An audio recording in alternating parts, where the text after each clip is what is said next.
Hello साथियों, नमस्कार। Polytechnic पाठशाला 3.0 में आप सभी का स्वागत है।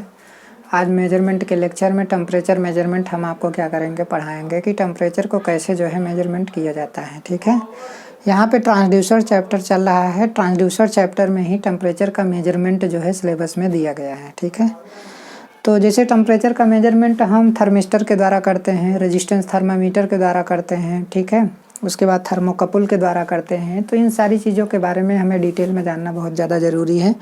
तो यहाँ पर क्या है कि जो भी टेम्परेचर हम मेजरमेंट करेंगे उसमें व्हीट स्टोन ब्रिज का हम ज़रूर यूज करेंगे। ब्रिज भी हमारे सिलेबस में दिया गया है, ब्रिज को आपको पढ़ाया जाएगा। ठीक है, अच्छे तरीके से आपको पढ़ाया जाएगा। यहाँ पर कुछ दिन क्लास बंद रही क्योंकि कुछ प्रॉब्लम्स क्रिएट हो गई थी। यहाँ पे बोर्ड पे लाइट की स्कीम जो है बढ़िया नहीं थी, इस वजह से लाइट की स्कीम को फिट किया गया है। अब हो सकता है कि वीडियो की क्वालिटी आपकी क्या हो, अच्छी हो। ठीक है, तो यहाँ पे टेम्परेचर मेजरमेंट करने के लिए हम क्या काम करते हैं कि सबसे पहले हम रेजिस्टेंस थर्मामीटर आपको पढ़ाएंगे। रेजिस्टेंस थर्मामीटर को आरटीडी के नाम से भी जानते हैं। आरटीडी का फुल फॉर्म होता है रेजिस्टेंस टेम्परेचर डिटेक्टर। समझ में आया? मतलब क्या है कि टेम्परेचर के माध्यम से रेजिस्टेंस चेंज होगा, और रेजिस्टेंस जब चेंज होगा तो उसका यूज हम हीट स्टोन ब्रिज में करेंगे तो ब्रिज हमारा अनबैलेंस हो जाएगा। जब ब्रिज हमारा अनबैलेंस हो जाएगा तो जितना अनबैलेंस रहेगा उसी हिसाब से बीच में लगा गैल्वेनोमीटर आपको क्या कर देगा, विक्षेप बता देगा या डिफ्लेक्शन बता देगा कि कितना चेंज हुआ। भाई टेम्परेचर चेंज करेंगे, टेम्परेचर चेंज करने से रेजिस्टेंस चेंज होगा। जब रेजिस्टेंस चेंज हो जाएगा तो ब्रिज हमारा अनबैलेंस हो जाएगा। तो जितना अनबैलेंस होगा, जब अनबैलेंस होगा तो गैल्वेनोमीटर में करंट फ्लो होने लगेगी। जब गैल्वेनोमीटर में जितना करंट फ्लो होगी उस हिसाब से क्या होगा, गैल्वेनोमीटर विक्षेप बताएगा। तो जितना विक्षेप बताएगा उसके स्केल का कैलिब्रेशन टेम्परेचर में होता है, करंट में नहीं बल्कि किस में होता है, टेम्परेचर में। तो क्या होता है, जब डिफ्लेक्शन बताएगा स्केल पे तो बता देगा कि हाँ आपने इतना डिग्री सेंटीग्रेड टेम्परेचर को क्या किया, चेंज किया। तो जैसे टेम्परेचर को मेजरमेंट करना हमारे लिए बहुत ज़्यादा ज़रूरी होता है। जैसे गर्मी में वायुमंडल का टेम्परेचर मेजरमेंट किया जाता है, ठंडी में मेजर किया जाता है, बारिश के सीजन में किया जाता है। भट्ठी के टेम्परेचर को भी मेजरमेंट करना होता है, हमारे शरीर के टेम्परेचर को मेजरमेंट करना होता है। ठीक है, तमाम प्रकार के बॉयलर हैं एनटीपीसी थर्मल पावर प्लांट में, जितने भी बॉयलर हैं उसके टेम्परेचर को हमें क्या करना होता है, मेजरमेंट करना होता है। तो इन सारी चीज़ों के बारे में जानना बहुत ज़्यादा ज़रूरी होता है कि टेम्परेचर को मेजरमेंट करने के लिए क्या क्या युक्तियाँ यूज होती हैं। वैसे तो बहुत सारी युक्तियां हैं, लेकिन कुछ युक्तियां हमारे सिलेबस में हैं तो उसके बारे में हम क्या करेंगे, पढ़ेंगे। ठीक है, तो सबसे पहले हम रेजिस्टेंस थर्मामीटर के बारे में क्या करेंगे, बात करेंगे। रेजिस्टेंस थर्मामीटर को हम आरटीडी के नाम से भी क्या करते हैं, जानते हैं। ठीक है, आरटीडी को रेजिस्टेंस टेम्परेचर डिटेक्टर के नाम से भी क्या करेंगे, जानेंगे। उसका फुल फॉर्म होता है, आरटीडी में प्लेटिनम, कापर और निकिल यूज किया जाता है। यहाँ पर देखिए, जो भी थर्मामीटर हम यूज करेंगे आरटीडी यूज करेंगे। आरटीडी में या तो निकिल आप यूज कर सकते हैं, या तो कापर यूज करते हैं, या फिर प्लेटिनम आप यूज करते हैं। ठीक है, लेकिन सबसे ज़्यादा हम किसका यूज करते हैं, प्लेटिनम का यूज करते हैं। क्यों प्लेटिनम का यूज करते हैं, क्योंकि उसका एल्फा हाईली पॉजिटिव होता है। उसका एल्फा क्या होता है, हाईली पॉजिटिव। हाईली पॉजिटिव का मतलब ये है कि जैसे जैसे टेम्परेचर बढ़ाएंगे वैसे वैसे उसका रेजिस्टेंस क्या होगा, बढ़ेगा। जैसे घटाएंगे वैसे रेजिस्टेंस उसका क्या होगा, घटेगा। एल्फा हाईली पॉजिटिव का ये मतलब है। ठीक है, या फिर हाईली पॉजिटिव आप ऐसे भी कह सकते हैं कि मान लीजिए जैसे टेम्परेचर हमने थोड़ा सा चेंज किया तो रेजिस्टेंस भी ज़्यादा चेंज हो गया। समझ में आया? तो इनपुट में टेम्परेचर हमने थोड़ा सा चेंज किया तो रेजिस्टेंस आउटपुट में क्या हो गया, ज़्यादा चेंज हो गया। तो उस कंडीशन में हमारा सिस्टम काफ़ी ज़्यादा क्या होता है, हाईली सेंसिटिव बनता है। तो हाईली पॉजिटिव अगर होगा, एल्फा का मान हाईली पॉजिटिव होगा तो कम टेम्परेचर देंगे ना तो रेजिस्टेंस क्या होगा, ज़्यादा चेंज होगा। समझ में आया?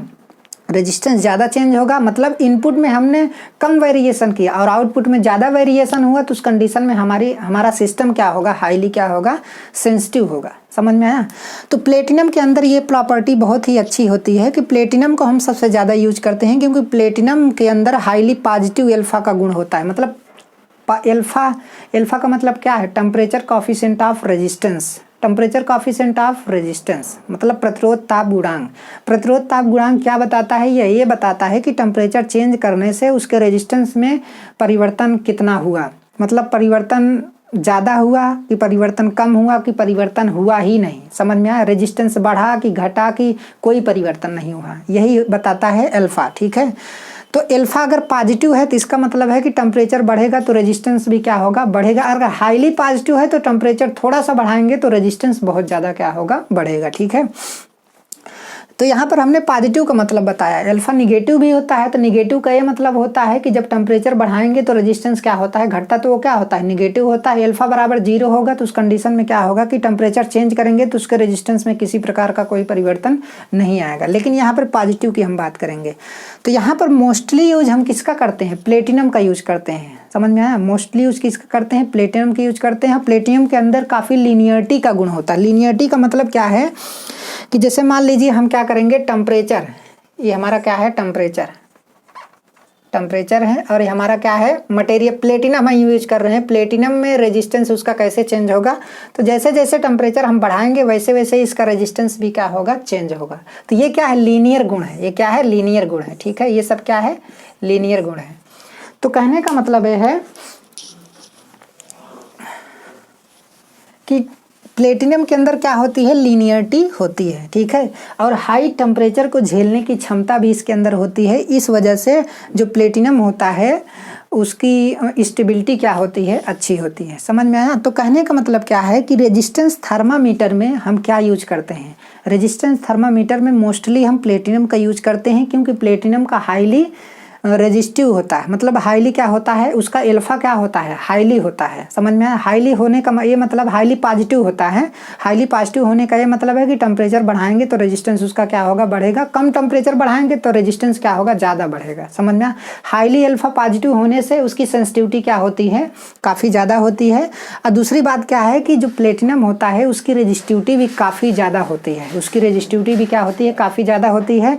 अगर इसमें हाईली रेजिस्टिव मटेरियल का यूज करेंगे तो उससे क्या होती है, एक्यूरेसी ज़्यादा अच्छी आती है। एक्यूरेसी जो होती है, मेजरमेंट वो ज़्यादा बढ़िया करता है। ठीक है, तो हम ज़्यादातर मोस्टली हम क्या करते हैं, प्लेटिनम का ही क्या करते हैं, यूज करते हैं। तो यहाँ पर देखिए, यहाँ पर लिखा है कि रेजिस्टेंस थर्मामीटर, इसमें इसे आरटीडी के नाम से भी जानते हैं, रेजिस्टेंस टेम्परेचर डिटेक्टर बोलते हैं। आरटीडी में प्लेटिनम, कापर, निकिल का यूज किया जाता है। ठीक है, मोस्टली प्लेटिनम का यूज किया जाता है क्योंकि इसका अल्फा हाईली क्या होता है, पॉजिटिव होता है, तथा लीनियरिटी क्या होती है, ज़्यादा होती है। प्लेटिनम का जो अल्फा होता है प्लस आपका 0.0031 पर डिग्री सेंटीग्रेड होता है। ठीक है, तो प्लेटिनम का जो आपका अल्फा होता है, अल्फा बराबर 0.0031 पर डिग्री सेंटीग्रेड। मतलब क्या है कि 1 डिग्री सेंटीग्रेड चेंज करेंगे टेम्परेचर तो उसका रेजिस्टेंस इनका इतना क्या होगा, चेंज होगा। समझ में आया। इतना अगर 1 डिग्री सेंटीग्रेड बढ़ाएंगे तो इतना बढ़ेगा, 1 डिग्री सेंटीग्रेड कम करेंगे तो इतना रेजिस्टेंस उसका क्या होगा, कम होगा। तो कहने का मतलब यह है कि अब जो प्लेटिनम होता है, प्लेटिनम के ऊपर किसी प्रकार का कोई भी इन्वायरमेंटल इफेक्ट नहीं पड़ता है। प्लेटिनम के ऊपर किसी प्रकार का कोई भी इन्वायरमेंटल इफेक्ट नहीं पड़ता है। लेकिन कापर का क्या है, कापर के अंदर ये डिस्क्वालिटी होती है कि वो ज़्यादा टेम्परेचर पे क्या होता है, ऑक्सीडेशन उसका होने लगता है। ज़्यादा टेम्परेचर जब झेलने की क्षमता उसकी कम है तो उसका क्या होने लगता है, ऑक्सीडेशन होने लगता है। लेकिन इसके अंदर क्या होती है, ज़्यादा टेम्परेचर को झेलने की क्षमता होती है। ठीक है, जो प्लेटिनम हम इसमें यूज करते हैं उसको टेम्परेचर मेजरमेंट करने की क्षमता -200 डिग्री सेंटीग्रेड से लेकर के 1000 डिग्री सेंटीग्रेड तक की है। एक दूसरी किताब में दिया है कि -180 डिग्री सेंटीग्रेड से लेकर के आपके 690 तक है। ठीक है, तो कहने का मतलब आप रेंज यही है आपका -2 से, यहाँ देखिए -180 है, यहाँ पे -2 से है, बहुत ज़्यादा अंतर नहीं है। तो आप इस रेंज को आप ले सकते हैं, ऊपर वाले रेंज को आप ले सकते हैं। ठीक है, अब दूसरी बात, निकिल के अंदर क्या है, निकिल के अंदर क्या है कि निकिल के अंदर जो होता है इन्वायरमेंटल इफेक्ट बहुत ज़्यादा पड़ता है, वातावरण का प्रभाव ज़्यादा पड़ता है उस पर, इसलिए एक्यूरेसी क्या हो जाती है, बहुत कमज़ोर हो जाती है, एक्यूरेसी कम होती है उसकी। ठीक है, कापर का यूज हम ज़्यादा नहीं करते हैं। कापर का यूज हम ज़्यादा इसलिए नहीं करते हैं क्योंकि ज़्यादा टेम्परेचर पे वो क्या होने लगता है, ऑक्सीडेशन होने लगता है कापर का यूज। और दूसरी बात क्या है, मटेरियल जो इसमें रेजिस्टेंस थर्मामीटर में यूज होना चाहिए वो हाईली रेजिस्टिव होना चाहिए, तो कापर के हाईली रेजिस्टिव नहीं होता है। कापर जो होता है वो हाईली रेजिस्टिव नहीं होता है, तो हाईली रेजिस्टिव नहीं होता है। कापर का यूज सबसे ज़्यादा हम कहाँ पर करते हैं, मशीन की वाइंडिंग में सबसे ज़्यादा यूज हम किसका करते हैं, कापर का यूज करते हैं। ठीक है, और निकिल की बात करें तो निकिल के बारे में बात करें तो उसका इन्वायरमेंटल इफेक्ट उस पर क्या होता है, ज़्यादा होता है। ठीक है, तो अब यहाँ पे क्या है, अगर निकिल की बात करें तो निकिल के अंदर जो टेम्परेचर को मेजरमेंट करने की क्षमता होती है वो आपकी कितनी होती है, -200 डिग्री सेंटीग्रेड से लेकर के आपका 450 डिग्री सेंटीग्रेड तक मेजर करने की क्षमता होती है, जो निकिल के अंदर प्रॉपर्टी होती है। लेकिन इसका यूज बहुत कम करते हैं, कापर का भी यूज बहुत कम करते हैं, हम सबसे ज़्यादा किसका यूज करते हैं, प्लेटिनम का यूज करते हैं। ठीक है, तो अब क्या हुआ कि मान लीजिए हमारे पास अब ये इस रेजिस्टेंस को हमने क्या किया है, व्हीट स्टोन ब्रिज में क्या किया है, यूज किया है। ठीक है, अब जैसे मान लीजिए हमारे पास क्या है, ये ब्रिज है, इसका रेजिस्टेंस क्या है, R1, इसका रेजिस्टेंस R2 है, इसका रेजिस्टेंस क्या है, R3 है, और इसका रेजिस्टेंस क्या है, आपका R4 है। ठीक है, तो अब यहाँ पे क्या है, हमने कोई भी टेम्परेचर नहीं दिया, कोई भी हीट नहीं दिया, तो शुरू में क्या है, ये ब्रिज हमारा क्या है, बैलेंस है। तो जब ब्रिज बैलेंस होगा तो इसमें I बराबर क्या हो जाएगा, 0 हो जाएगा, किसी प्रकार का कोई भी डिफ्लेक्शन नहीं देगा। समझ में आया, ये हमारा RTD है, ये वाला पोर्शन हमारा क्या है, RTD है, रेजिस्टेंस थर्मामीटर। वे हमने हीट स्टोन की एक भुजा में हमने क्या कर दिया है, जोड़ दिया है। अब यहाँ पे जब हम टेम्परेचर देंगे, यहाँ पे क्या देंगे, टेम्परेचर देंगे, या फिर आप कहिए कि हीट देंगे, तो हीट देंगे तो गर्मी बढ़ेगी। ठीक है, यहाँ पे क्या देंगे, हीट देंगे। ठीक है, ये आपका क्या है, आपका हीट है। तो जब हीट देंगे तो इसका टेम्परेचर क्या होगा, बढ़ेगा। जब टेम्परेचर बढ़ेगा तो आपको पता है कि प्लेटिनम के अंदर देखिए टेम्परेचर अगर बढ़ेगा तो इसका रेजिस्टेंस भी क्या होगा, बढ़ेगा। जैसे जैसे टेम्परेचर बढ़ाएंगे वैसे वैसे रेजिस्टेंस इसका क्या होगा, बढ़ेगा, क्योंकि इसका अल्फा क्या होता है, अल्फा इसका क्या होता है, पॉजिटिव होता है। तो टेम्परेचर कम करेंगे तो रेजिस्टेंस कम होगा।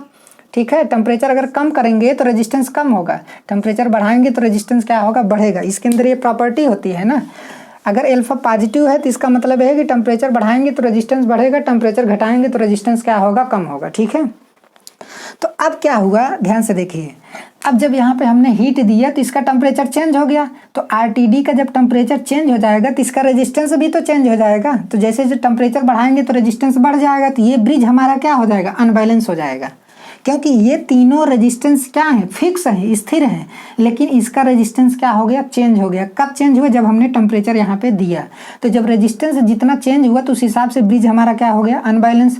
तो बीच वाले में करंट जो है I ≠ 0 हो जाएगी, मतलब अब 0 करंट नहीं फ्लो करे। अब इसमें करंट फ्लो करेगी, तो करंट फ्लो करेगी तो गैल्वेनोमीटर का स्केल क्या बताएगा, डिफ्लेक्शन बताएगा ना। इसमें कोई क्या होगा, स्केल होगा, ऐसे स्केल होगा। ठीक है, इसमें क्या होगा, स्केल होगा, ये हमारा क्या होगा, पॉइंटर होगा। ठीक है, तो जैसे ही इसमें करंट आएगी वैसे ही पॉइंटर हमारा क्या हो जाएगा, डिफ्लेक्ट हो जाएगा। जब डिफ्लेक्ट हो जाएगा तो इसका जो स्केल होता है ना, वो करंट में, इस एम्पियर में नहीं होता है, किस में होता है, डिग्री सेंटीग्रेड में होता है। किस में होता है, डिग्री सेंटीग्रेड में।